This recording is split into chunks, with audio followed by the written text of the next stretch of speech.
Salut à tous, alors aujourd'hui je lance une nouvelle série sur les serpents et ça sera sur le Rhésus. Ça fait longtemps que je veux le lancer, j'ai jamais pu jusqu'à présent, là j'ai l'opportunité, je le fais. Donc c'est une série sur les morphes du Rhésus. Donc le but ça va pas être de faire des vidéos avec un diaporama sur toutes les combinaisons et sur les mutations du Rhésus, parce que ça y a des sites qui existent, qui le font très très bien, donc je vais pas refaire ça. Par contre ce que moi je vais faire dans ces vidéos, et je l'ai fait pas seul, je me suis fait créer un petit groupe avec deux personnes qui ont beaucoup de connaissances et qui avaient envie de m'aider. En fait, on va faire au début des vidéos par gène. Donc ça sera le pied-bol, l'albinos, etc., etc. Et sur chaque vidéo, en fait, on va vous dire mais tout ce qu'il faut regarder pour pouvoir dire, bah tiens, ce Python Rhésus là, il a ce gène là parce que il a tel ou tel marqueur et on voit telle ou telle chose dessus. Donc en fait, ces vidéos, ça sera ça. Donc là, la première, en fait, là, on va poser les bases. Donc on va voir un petit peu déjà tout ce qu'il faut regarder chez un Rhésus. Là, on va parler vraiment que du côté visuel. Après, on va avoir un petit peu de vocabulaire et un peu de génétique, parce qu'il faut comprendre comment tout ça fonctionne. Et après, on va commencer par les bases de la base, c'est-à-dire le Python Rhésus, mais en forme classique. Parce qu'on voit de plus en plus des mutations de partout, et on oublie un petit peu le classique, il est quand même très beau, il y a de belles choses dessus, et je voulais commencer par le début, et pour moi le début c'est le classique. Donc on va lancer directement par tout ce qu'il faut voir chez le Rhésus. Alors dans cette première partie, on va parler de la forme, du visuel du Rhésus dans sa globalité. Donc je vais employer les expressions les plus simples pour être à la portée de tous. Donc on va commencer, je vais vous mettre la photo d'un Rhésus, et à chaque fois que je vous parle d'une chose, je vais mettre en surbrillance rouge pour que vous puissiez comprendre exactement de quoi je parle, et pour qu'on puisse tous partir sur les mêmes bases. Donc on va commencer par la tête. Donc la tête, il y a deux choses à voir, la couleur de fond et le masque. Ensuite, la dorsale. Donc vous avez la dorsale du Rhésus. On a aussi les motifs sur les flancs. Ensuite, la couleur de fond. Et pour finir, la ventrale. Donc là, vous avez l'intégralité du Rhésus. Donc il y a plusieurs choses à regarder, je vous l'ai dit. La tête, la dorsale, les motifs sur les flancs, la couleur de fond et la ventrale. 5 choses à regarder. Et à chaque fois qu'on va parler d'une mutation, j'essaierai, sauf s'il y a une partie qui n'est pas du tout concernée, mais sinon je parlerai toujours de ces 5 éléments-là. Alors maintenant on va parler avec la génétique, avec du vocabulaire, quelques petits exemples, et puis pour essayer d'avoir les bonnes bases pour pouvoir commencer cette série. Alors on commence cette génétique par le vocabulaire, c'est ce qui est le plus compliqué, je vais essayer de le simplifier au maximum, mais tout en étant le plus exact possible. Donc on commence par le gène. Le gène, c'est simplement un élément qui permet de transmettre un caractère héréditaire des parents vers les descendants. Les allèles. En fait, le gène est composé de deux allèles, un allèle donné par le père, un allèle donné par la mère. Ensuite, on parle d'homozygote et d'hétérozygote. Homozygote veut dire que les deux allèles sont identiques, hétérozygote, ça veut dire que les deux allèles sont différents, tout simplement. Et on va finir par les trois possibilités différentes, c'est-à-dire qu'on a les gènes qui sont dominants, codominants et récessifs. Donc on va commencer par le récessif. Pour un gène récessif, pour qu'il soit exprimé, pour qu'on puisse le voir, il faut qu'il soit à l'état d'homozygote, c'est-à-dire que le gène, il faut que les deux allèles soient identiques pour qu'on puisse voir un gène récessif. Un gène codominant, donc là, c'est-à-dire un gène codominant, il peut être visible à l'état d'hétérozygote, mais quand il est à l'état d'homozygote, c'est ce qu'on appelle une superforme.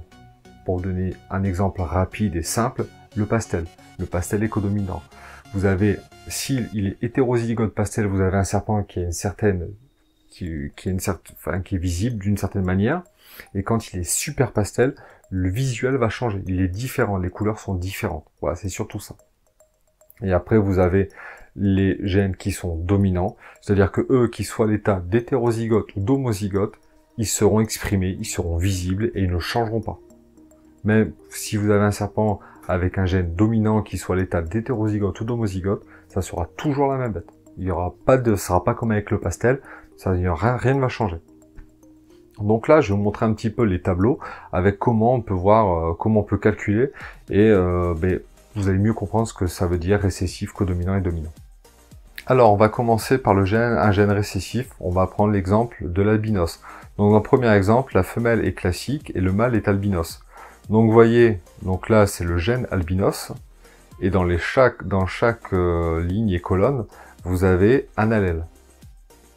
Donc, quand c'est du classique, femelle classique, c'est CC. Et albinos, c'est AA. Donc, ce qui fait que quand vous faites le croisement, quand vous remplissez les cases, vous avez 100% de classique est albinos. Parce que pour qu'on puisse avoir un petit qui soit albinos, il faudrait AA. Sauf que là, vous avez tout partout CA. Donc il est classique, hétérozygote, albinos. Autre exemple, là avec une femelle qui est classique, hétéro-albinos, et un mâle qui est albinos. Donc là, quand vous remplissez, donc là vous voyez qu'elle est chaque ligne et colonne, vous remplissez. Et vous voyez que vous avez 50% de classique et albinos et 50% d'albinos. Parce que il a un allèle, le mâle donne un allèle albinos, et comme la femelle est hétérozygote albinos, elle donne un allèle aussi albinos. Donc là, vous avez 50% d'albinos. Donc maintenant, on va passer au gène, un gène dominant qui est le pinstripe. Donc j'ai pris, bien sûr, il y en a pas qu'un seul, j'ai pris des exemples pour voilà, pour cibler, mais après il y en a plein d'autres. Donc pareil, on prend le cas où on a une femelle classique et un mâle pinstripe. Donc vous aurez 100% de classique et pinstripe. Hein, comme on peut voir, hein, vous avez du classique et vous n'avez qu'un seul allèle pinstripe, sauf que on a vu qu'un gène dominant il s'exprime même à l'état d'hétérozygote. Donc vous avez 100% de pinstripe. Autre exemple, la femelle est pinstripe et le mâle est pinstripe, sauf que la femelle est pinstripe, mais elle n'a qu'un seul allèle sur les deux de pinstripe. Tandis que le mâle, lui, il a les deux allèles en pinstripe. Donc quand vous remplissez le tableau, vous avez 50% de pinstripe hétérozygote et 50% de pinstripe homozygote. Mais le visuel est exactement le même dans les deux cas de figure. Et on finit par un gène codominant. Donc j'ai pris pour exemple le butter. Donc une femelle classique, un mâle butter. Donc toujours pareil avec le système d'allèles et tout, on remplit le tableau. On voit qu'on a 100% de classique et de butter. Mais on a vu que les gènes codominants, ils s'expriment même à l'état d'hétérozygote. Donc, on a 100% de butter. Autre exemple, la femelle est butter, mais elle est hétérozygote, et le mâle, lui, est butter, il est homozygote. On remplit le tableau, on a 50% de butter hétérozygote, et 50% de super butter, à l'état d'homozygote. Et là, on aura un visuel qui va changer parce que la super forme du butter est différente de la forme simple.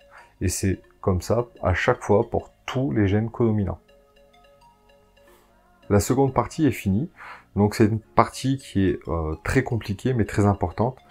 C'est vrai que la génétique c'est quelque chose de très difficile au premier abord. Une fois qu'on a compris les bases, après c'est très facile. Mais il faut comprendre les bases. Et ça, si vous voulez vraiment aller plus loin, il existe énormément de sites, énormément de bouquins qui va tout expliquer en détail. Moi, j'ai vraiment simplifié pour vraiment donner les petites bases les plus, voilà, le minimum syndical, on va dire.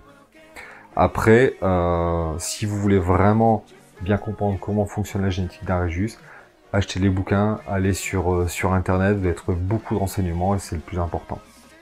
Maintenant, on va passer à la troisième partie. C'est tout simplement, je vais reprendre ce que j'ai dit tout à l'heure dans la première partie, c'est-à-dire les cinq éléments à observer, et puis vous dire un petit peu, chez un Rhésus classique, qu'est-ce qu'on voit, parce que voilà, c'est la base, c'est la première vidéo.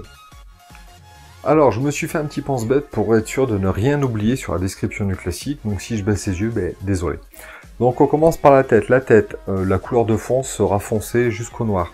Le bandeau qui part du museau jusqu'au cou sera brun clair à doré, et on aura un œil qui sera foncé, qui sera jusqu'au noir.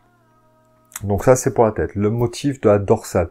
Donc là on aura des formes sur toute la dorsale qui seront quelconques, et qui seront de couleur brun clair au doré, mais de couleur uniforme. Et en fait, il y a de temps en temps, pas toujours, il y a les formes de la dorsale qui peuvent rejoindre les formes qu'on retrouve sur les flancs. Donc maintenant, justement, on passe au motif des flancs, qui est le pattern. Donc là, on aura des formes qui seront quelconques, c'est vraiment anarchique, avec une couleur qui sera pas forcément unie.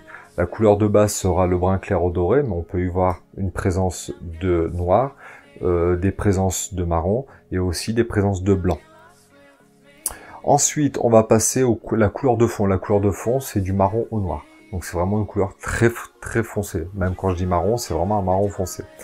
Ensuite, la ventrale et les flancs. Donc il y a une jonction entre ventrale et flanc. En fait, tout simplement, il y a le blanc de la ventrale qui peut remonter un peu sur les flancs. Mais c'est assez visible, mais c'est quand même assez discret. Mais on a quand même pas mal de Python Regius classique où on voit pas mal de blanc sur les flancs et c'est cette remontée de blanc de la ventrale. Maintenant on passe à la ventrale, c'est une ventrale qui est blanche et qui est parsemée de taches plus ou moins noires. Alors maintenant les petits commentaires qu'on peut faire sur le Regius classique. Donc on a vu qu'au fil des années, avec les imports des fermes d'élevage, les différents croisements qu'on a pu faire sur la génétique, on a une couleur de fond et une couleur du pattern qui a tendance à s'éclaircir au fil des années. Donc le Regius est beaucoup moins foncé qu'il n'était à la base. J'ai oublié de dire, mais c'est un gène qui est dominant. Et autre chose, c'est qu'on peut voir aussi ce pattern et cette couleur de fond qui peut subir une modification avec les croisements génétiques au sein du même porté. Donc si vous, suivant ce que vous faites comme combinaison dans une reproduction, eh bien, les classiques qui sortiront de cette repos auront peut-être une teinte qui sera beaucoup plus claire ou moins claire que ce qu'on peut voir habituellement. Voilà, cette première vidéo touche à sa fin, donc une vidéo qui est quand même assez longue, mais il fallait vraiment bien poser les bases. Les prochaines seront quand même bien plus courtes, vu qu'il n'y aura ni la première ni la seconde partie. Donc voilà, j'ai commencé par le classique, il n'y a rien d'exceptionnel. Je pense que voilà, vous attendez aussi de voir les gènes les plus élaborés, les plus nouveaux. Mais je préfère commencer par le commencement, donc vraiment par les gènes les premiers gènes qu'on a pu voir, c'est-à-dire le classique, pour moi qui est aussi un gène à part entière, l'albinos, et après il y aura le pied-bol.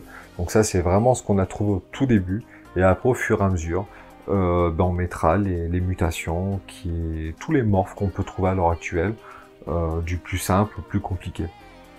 Donc là, contrairement à ce je fais habituellement, là je vais faire un générique pour remercier ceux qui sont dans le petit groupe de discussion que j'ai créé pour pouvoir m'aider à faire ces vidéos. Donc parce que je tiens à les remercier, parce que sans eux, cette vidéo n'aurait pas eu lieu et cette série n'existerait pas. Et je mettrai aussi le pseudo de tous ceux qui m'ont envoyé des photos sur Facebook quand j'ai demandé de l'aide pour avoir des photos de classiques. Merci à vous tous. Aussi bien au petit groupe que j'ai formé qu'à tous ceux qui m'ont envoyé des photos, merci. Cette vidéo aussi riche grâce à vous. Et puis voilà, je vais faire la prochaine, ça sera sur l'albinos. Donc dès à présent, même si vous avez des photos d'albinos dans votre petite bibliothèque de photos, envoyez-les-moi par mail, ça sera bien gentil. Voilà, de suite le générique et moi je vous dis ciao ciao.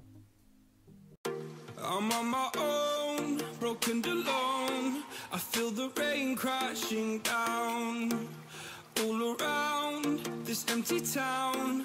I'm searching for the lost and found.